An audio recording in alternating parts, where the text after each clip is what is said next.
November 1974, Wichita, Kansas.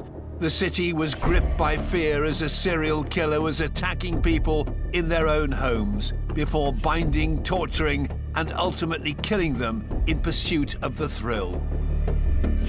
The police found semen at the scene, so there was clearly a sexual element to this offending. And they also discovered that the faces of some of the victims were quite bloated, which suggests that the killer strangled them and then stopped strangling them and then strangled them again. The man behind these gruesome killings was living amongst his victims in the very town he was terrorizing. He is a man who, for all intents and purposes, was upright citizen, and yet, while he was that on the surface, underneath there is no question at all, he was a monster.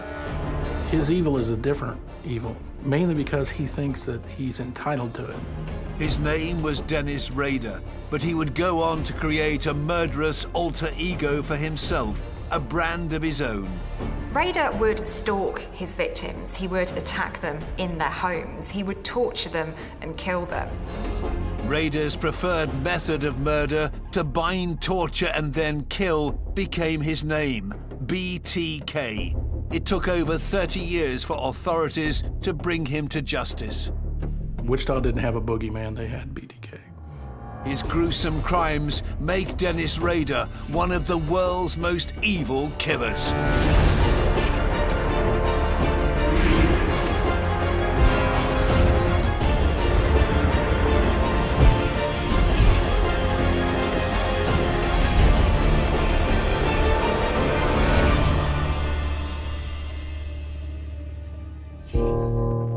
January 1974, Wichita, Kansas. One of the world's most notorious serial killers began a reign of terror that would last over 3 decades.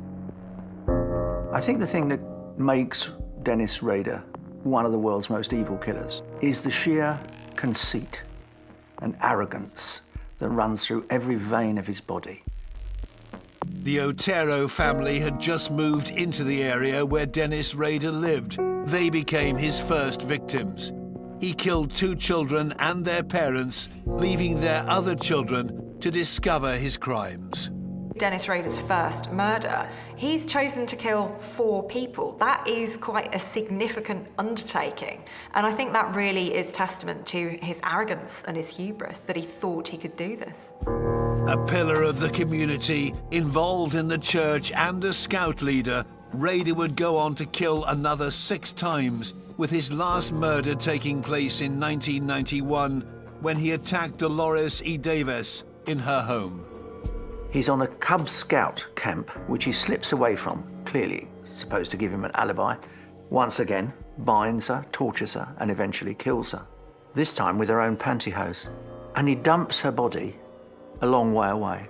But this killer's ego and new technology meant that he was finally in the sights of police and the FBI after he wrote to local newspapers and a TV station to brag about the murders he'd got away with. If he'd have just sat there and kept his mouth shut, I'm not sure we'd ever caught him. And so, you know, that kind of arrogance and complacency came back to bite him pretty hard.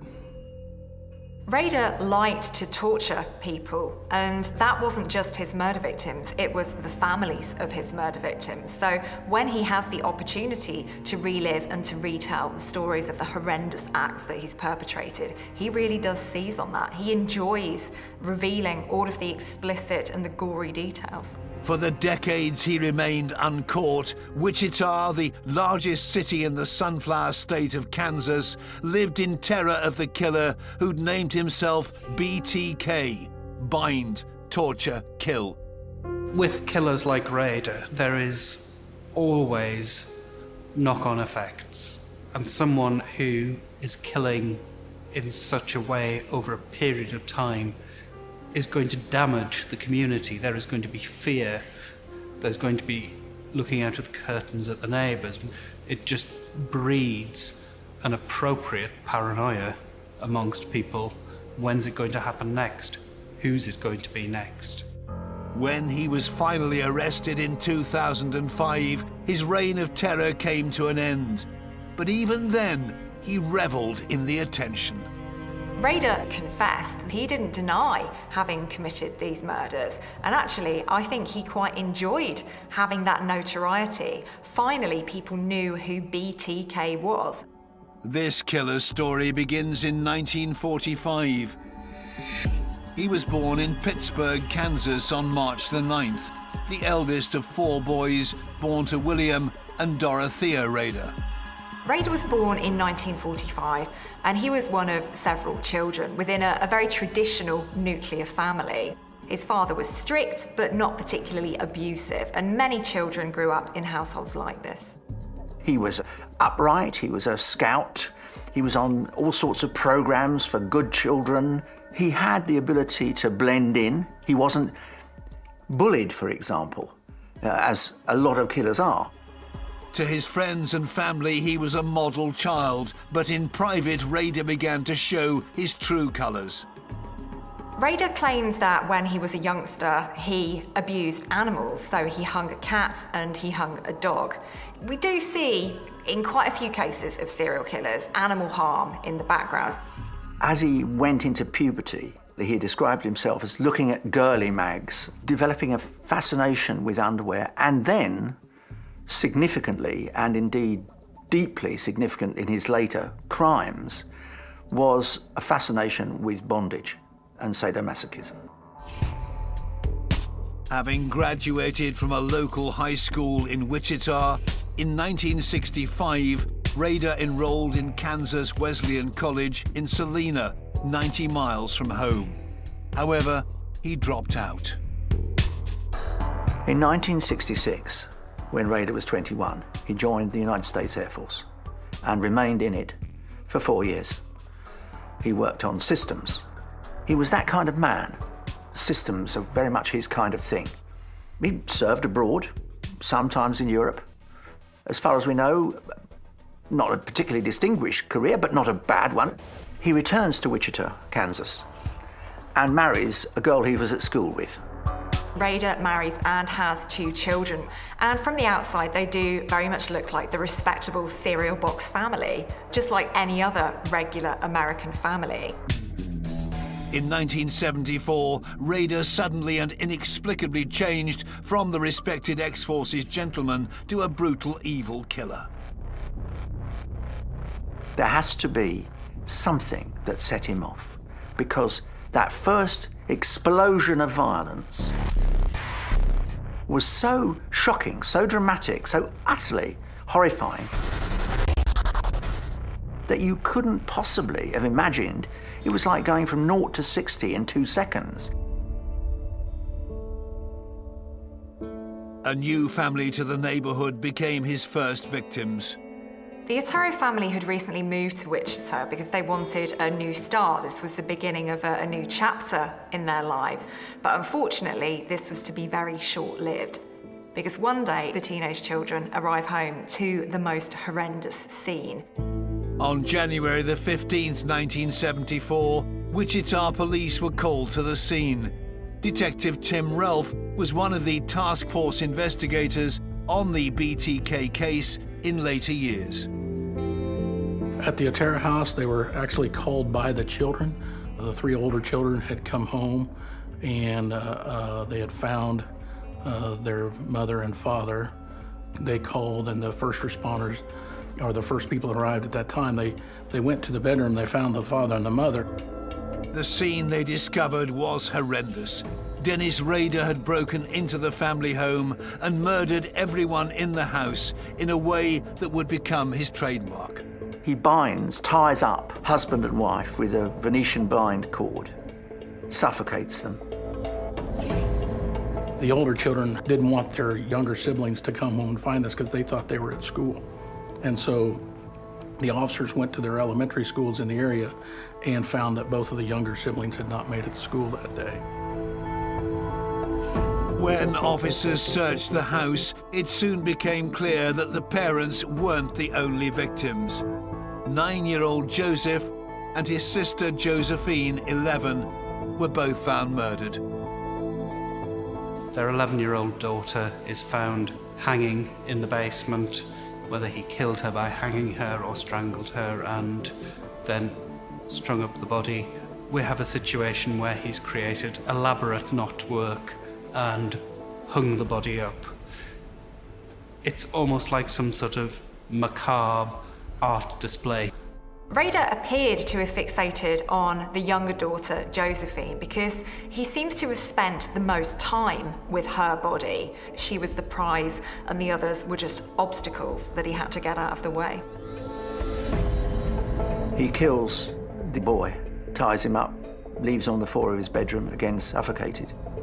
Rader had killed 4 members of the Otero family: 38-year-old Joseph, 33-year-old Julie, 9-year-old Joseph Jr., and 11-year-old Josephine. The Otero case provided an overall mindset of this person, that he certainly was into some kind of binding fantasy. The way Rader had killed the family showed the beginnings of what would become his modus operandi. The police found semen at the scene, so there was clearly a sexual element to this offending. And they also discovered that the faces of some of the victims were quite bloated, which suggests that the killer strangled them and then stopped strangling them and then strangled them again. So literally holding them on the edge of life and death, watching the life drain out of them and then giving it back. So having that power over somebody's survival or somebody's demise is something that this killer very much enjoyed. This was not, sadly, the act of a madman. It was the first of a series of killings in Wichita that would come to terrify the town. With few clues as to what had happened or why, the Wichita police were baffled. Just a few months later, in April 1974, Rader struck again. Rader starts escalating in the classic profile system. Catherine Bright, who's 21 years old, good-looking, he forces his way into the house with a gun. Catherine and her brother, Kevin, return at lunchtime to their house. And he forces Kevin to tie Catherine to a chair and begins to struggle with Kevin. Kevin is fighting back, and Rader really doesn't like this, so he shoots Kevin in the head. Now, miraculously, Kevin survives and he's able to flee and summon help, but unfortunately, it's too late for his sister Catherine. I think he tried to bind her up, but it just wasn't working, and the whole thing just came unraveled, and he would take out a knife and he would very viciously stab her several times. And then he left thinking that he had killed her, and I don't think he realized that Kevin had run out. And Kevin got a hold of a neighbor who called the police. When the first officers got there, Catherine was still alive, but she was barely breathing, and she couldn't identify her attacker, and she was taken to the hospital, and she died in surgery just a couple hours after that. She's bound, she is tortured, and she's eventually killed. Catherine's brother, Kevin, was the first person to give clues as to Rader's identity to police. He describes a white male, 180 pounds. We were looking for a single person. You were looking for this white male in his late 20s. Could cover a description of quite a lot of men in Wichita, Kansas. But at least it's something. Rader once again slips behind the mask, returns to being a pillar of the community. The police are left struggling. With no substantial leads and a brutal killer still at large, it was only a matter of time before Dennis Rader struck again. In January, they have the Otero killings. In April, they have Catherine's killing and Kevin's attack. They have no idea what they have on their hands. I don't imagine they get an awful lot of these kinds of attacks in Wichita. By the end of the year, the police thought they'd had a breakthrough in their investigation of the killings. In October 1974, and the police arrest 3 men on the suspicion of the Otero killings. Rader is furious. This is an outrage. Those were my killings. Nobody else. It's not absolutely not acceptable. You can almost hear him saying it to himself. This is not right. Incensed that his murders were being attributed to someone else, Rader wrote a letter to the local newspaper, the Wichita Eagle, and hid it inside a textbook at the Wichita Public Library. He then phoned the Otero murder hotline to describe where the letter could be found. In his letter, claiming credit for the Otero killings, it's not quite well written. It's clumsy, misspelt, bad grammar, but the overall motive is absolutely clear. Rader attempted to justify the killings with the phrase, "I can't stop it, so the monster goes on and hurt me as well as society. Society can be thankful that there are ways for people like me to relieve myself at time by daydreams of some victims being torture and being mine." Understanding the fear he was causing, Rader went one step further and gave his murderous alter ego a name. He wanted a brand, he wanted an identity. He didn't just want to be a nameless killer. So he didn't want to get caught, and he also wanted recognition for his crimes. So he had to come up with a moniker: bind, torture, kill. Dennis Rader was to be known as BTK, and as he communicated with the press, Rader made a chilling threat that he was to strike again. He'd gone to work for a security company, installing home security kits. Well, you can imagine what the residents of Wichita were doing at this moment. Suddenly, there's a serial killer on the loose. What are they going to be doing? They bought elaborate security systems and burglar alarms, which actually turned out to be quite ironic because the killer who was targeting the victims had actually worked for a security company. So the very person who should have been invested in keeping people safe was the one who we had to watch out for. It would, however, be nearly 3 years before Rader killed again. In 1977, Rader murders Shirley Vayan. Now, she's a 26-year-old mother of 3. Rader follows home Shirley's 5-year-old son. Once again, he forces his way into her house. He locks the children in the bathroom and he proceeds to torture and kill Shirley. The children are screaming in the bathroom. The only thing you must be grateful for in imagining this horrifying scene is they couldn't actually see what was happening to their mother. Once again, Rader used strangulation to claim his victim. It was becoming increasingly clear that Rader had an obsession with tying ropes as part of his murderous action. This is so far outside normal experience. The body seems to be almost secondary to displaying his skill at tying knots. Yet again, Rader disappears the scene as if a ghost. There's no clear forensic evidence. It's a random killing.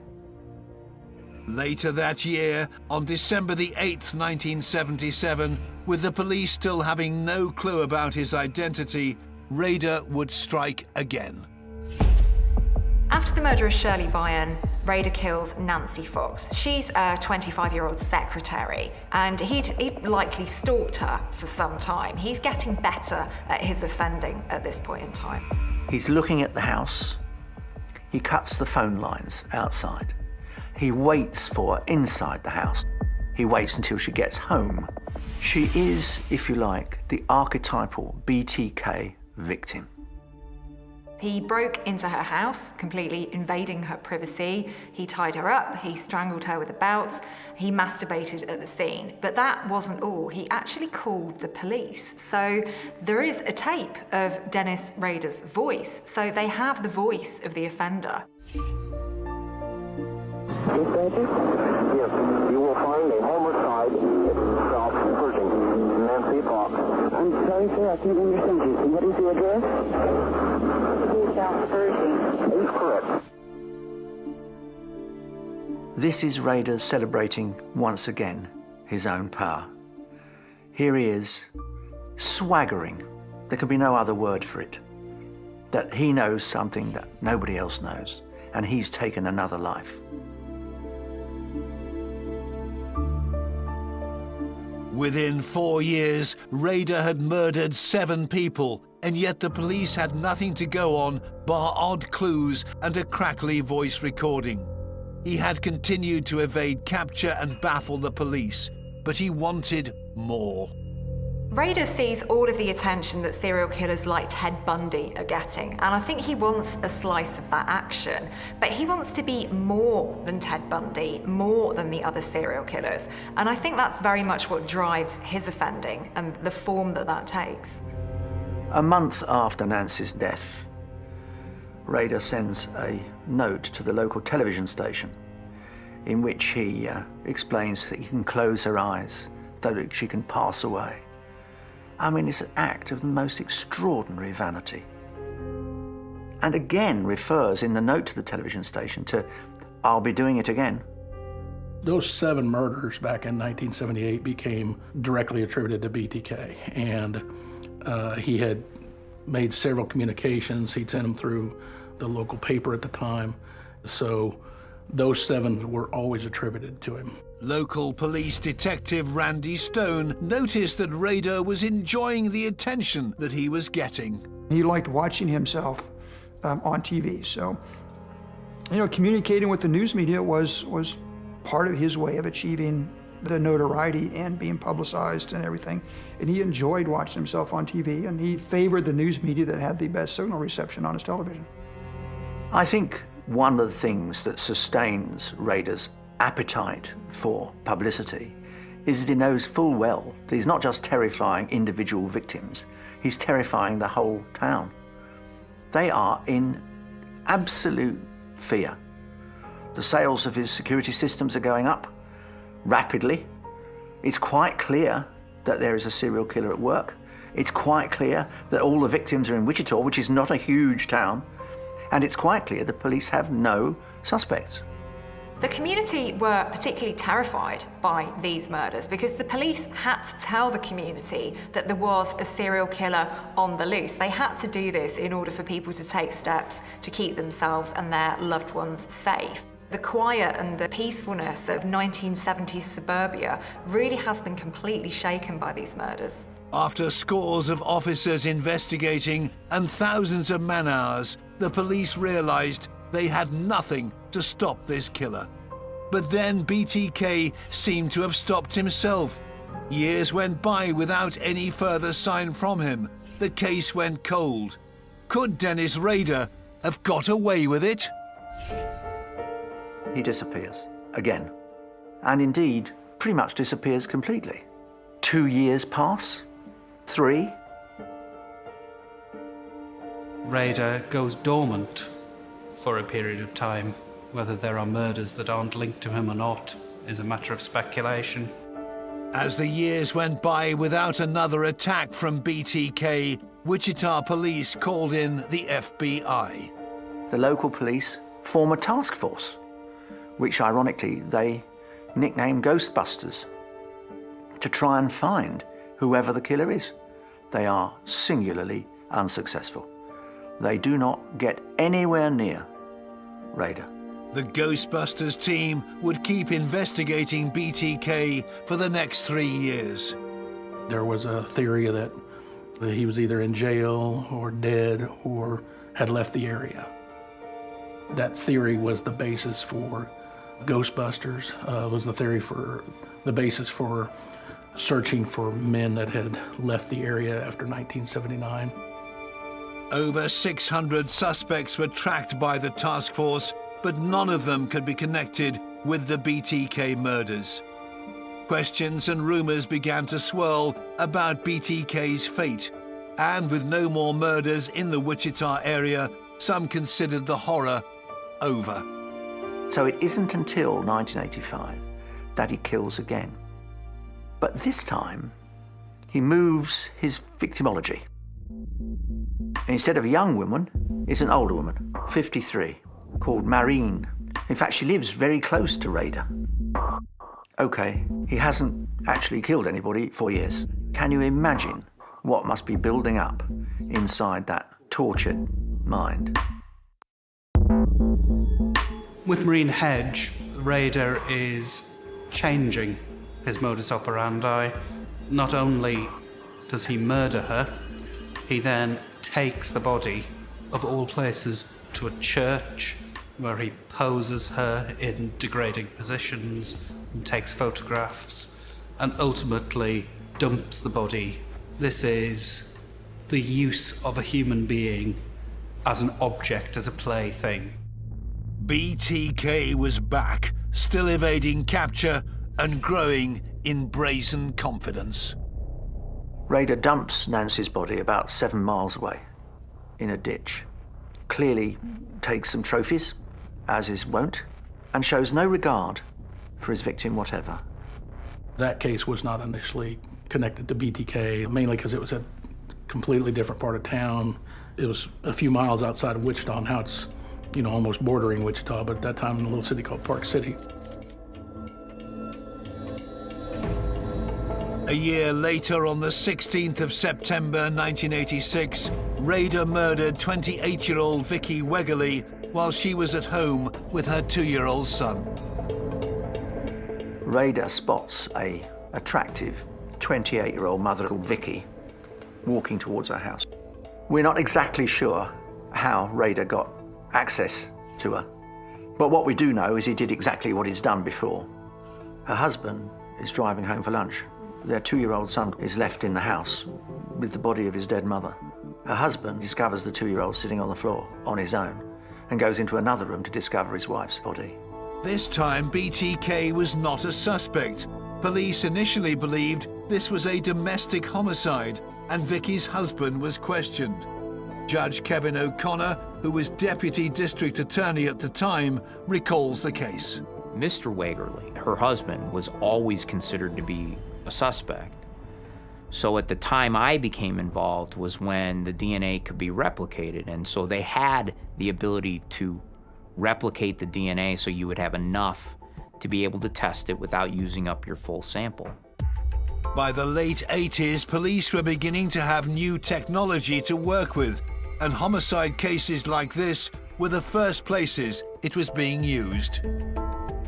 We started to learn about things like DNA, and there was so much more, even video, and the computers came along, and the ability to track people through all those different mediums became something that we had to kind of look back and see if we could use some of that new technology for some of the old evidence. The DNA from the scene soon proved the husband was innocent, and the Wegerle murder went unsolved. BTK had got away with murder again. Rader disappears. No contact with the police, no contact with the local television station or the local newspapers. He sinks back into the facade that he's been presenting for so very long of being an upright citizen, married father of 2. Indeed, he doesn't kill again for 5 years. Rader's final known murder occurred on the 19th of January 1991. The victim, 62-year-old Dolores E. Davis. Dolores doesn't entirely fit the picture with what he's been doing before. She's older, quite a lot older. He's on a Cub Scout camp, which he slips away from, clearly supposed to give him an alibi. Once again, binds her, tortures her, and eventually kills her. This time with her own pantyhose. And he dumps her body a long way away. So the police find it difficult to fit a pattern here. This lady, Dolores, is again naked, dumped, but it's not anywhere near the house. The scenes were different. He removed them from the house. He had to kind of move his victim. His ideal victim had to move to where he could control them more, and that meant a little bit more mature victim. Police still had nothing that could help them identify the killer. This time, Rader returns to the body and takes Polaroid pictures of the victim, all the while wearing a feminine mask. Yet again, the police are confused. Rader disappears again off the radar. BTK had now murdered 10 people. He continued to roam the streets of Wichita, a free man for over a decade. But then in 2004, the 30th anniversary of his first murders ignites his ego once again. A local is going to write a book called Nightmare in Wichita. If ever there was anything that was going to provoke Rader's vanity, it was going to be that somebody else was going to tell his story. No, if anyone's going to tell my story, it's going to be me. Wichita, Kansas, 2004. The residents of this heartland U.S. town knew Dennis Rader as a church-going family man. But for decades, he was getting away with murder, binding, torturing, and killing his victims to build his own sick alter ego, BTK. It had been 30 years since his first murders. The anniversary of the killing of the Otero family, one of the newspaper reporters did a story to say, you know, here's the anniversary story, it's another year and it hadn't been solved. And evidently BTK read that story and read in the story that there was a book being written about it, kind of had the opinion that who's more qualified to write the book than him. At this point, Rader resumes writing to the media. He wants to be back in the spotlight. He wants to be in control of the story. It's very, very important to him that he has credit for these crimes that he committed. He doesn't want anybody else taking away from that. Rader wrote to the paper under his usual pseudonym, Bill Thomas Killman, initials BTK, and included a copy of Vicky Wegerle's driving license and photos from the murder scene. This was the start of a trail of clues connecting Rader to all of his victims. First of all, he leaves little items that he's taken from the scenes in unlikely places. He starts taunting the police, literally, saying, well, of course, you think you may know, but actually I know, and what's more, I can prove it. Here's some examples. BTK had returned to tease the police, and they knew that this time they had to catch him. One of his communications allowed investigators to make a breakthrough. He had left a cereal box at Home Depot here in Wichita. He thought it was funny that to use cereal boxes because he's a serial killer. Law enforcement went out to Home Depot and started doing some interviews. And one of the employees there said, yeah, he found something in the bed of his pickup truck, but he threw it out. He took it home, opened it up, there was a doll, there was some other stuff in there, and he thought it was just some joke or prank, so he threw it away. He didn't take the garbage down to the end of the driveway, and law enforcement was able to recover that package. And during the course of the investigation, Home Depot was able to provide us with a video of the parking lot. And so we were able to see a vehicle come in, and that vehicle could be identified as a Jeep Cherokee or a similar type vehicle. That was important to us because that was information at that time that law enforcement knew, but he didn't know law enforcement knew.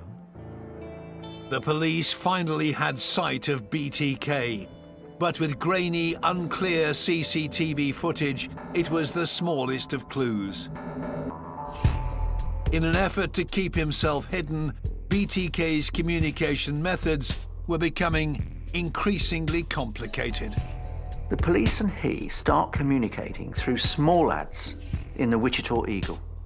Finally, he asks the police in one of the communications, what if I were to give you a floppy disk with more details of the killings? Could you identify me? He asked us, be honest, because the police can't lie. Well, we can lie if we're catching a serial killer. And then he was told, you can send us whatever you want. We won't trace it. BTK sent a disc to the local TV station. The police took a look, and suddenly, with this one mistake, the case was blown wide open.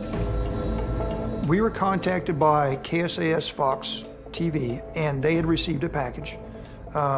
They didn't initially recognize it as being from him, but then when they opened it up and saw the contents, which included the floppy disk, they called the police department. They called me and said, hey, we got a floppy disk. And I remember, and will never forget, being present when the disk was put into the computer, and Randy Stone, the computer expert, went through the language on the disk, which is beyond me.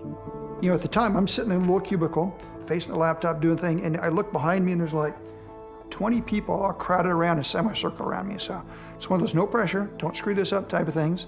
So I imaged it, and I opened up the image and started looking through it, and there's the file on there, testa.rtf, which was a Microsoft Office, or it's a Word document file. And then you see Dennis, and then more gibberish, and you see Christ Lutheran Church. When you saw that, there was another detective sitting next to Randy, who then Googled the Christ Lutheran Church, and there up in the corner of their website was a picture of the president of the church, Dennis. I still get goosebumps remembering that, because you're looking at that and going, that's him. Finally, the team had a suspect. Now they had to prove Dennis Rader was BTK. So then we were off and running. We learned that Rader had an address in Park City, and we went down the street that Rader was said to have lived on. You remember that little vehicle that was in the Home Depot parking lot? It was in Rader's driveway. At that point is when you knew, you didn't know how this was going to end, but you knew we'd caught him. And I made a phone call I didn't think I'd ever be able to make, but I called Kenny and I said, we got him. But police still didn't have enough to make an arrest. They needed hard proof that Dennis Rader was the BTK killer. They have got no probable cause to demand a DNA sample from Rader, so they take the unlikely step of going to the hospital, asking for a cervical smear that his daughter had given, and comparing the DNA that they got from various crime scenes, the semen they'd found. And they find that it's extremely close. The match is in cream. Must be a family member. The police could finally move in. A large contingent of people were sent toward Park City on February the 25th of 2005. And at 12:15, he was taken into custody. Rader is finally arrested and is eventually charged with 10 murders, including the Oteros. The police had many crimes they suspected Rader and his alter ego BTK of committing. But at that time, only he knew the full extent of the truth. The interrogation was a delicate affair. We had broken up the case into several different sections, so we started to rotate in investigators, and he would be more than a year and talked for almost 34 hours. And he almost saw himself as an instructor of, as he called it, the golden age of serial killing. When they're done with the interviews, I'm back from doing my search warrants. He's in the interview room, and they put the vest on him, and they're hooking him up with the shackles and belly chain and that kind of thing. And I just kind of stuck my head in the door and said, it's nice to be able to put a face go along with the name that I found on the floppy disk. And he looks up, and he's kind of got the shackles like that, and looks up, so you're the one, huh? And I said, yeah, I'm the one. So we kind of joked back and forth. And he was in a good mood. He was joking, and he said, oh, if I ever get out of here, I'm gonna have to find you and stuff your mouth full of a case of floppy disks. Finally, the infamous BTK was off the streets and in custody. So we took him over to the jail. Everybody in the holding cells and the area in there knew that it happened. The cells in there are all glassed off, and so all the inmates in there, they all come up to the glass, and they're looking at the glass, and then they start pounding on the glass, chanting his name, pounding on the glass, going, BTK, BTK. And then he's got a big old smile, and he's got his hands there. He goes, 2 thumbs up, as he's 2 thumbs up to everybody chanting his name. So, I mean, he just loved that. On the 1st of March 2005, Dennis Rader had been charged with the murders of the Otero family, Catherine Bright, Shirley Vian, Nancy Fox, Maureen Hedge, Vicky Wegerly, and Dolores E. Davis. When he first is charged and formally brought before a judge, he refuses to say anything, to plead. So the judge pleads not guilty for him. Rader says nothing. That was in March 2005. In June 2005, he's finally brought to trial. But before the trial properly begins, Rader changes his plea. So he did not necessarily want to have a hearing. He pled guilty to the murders.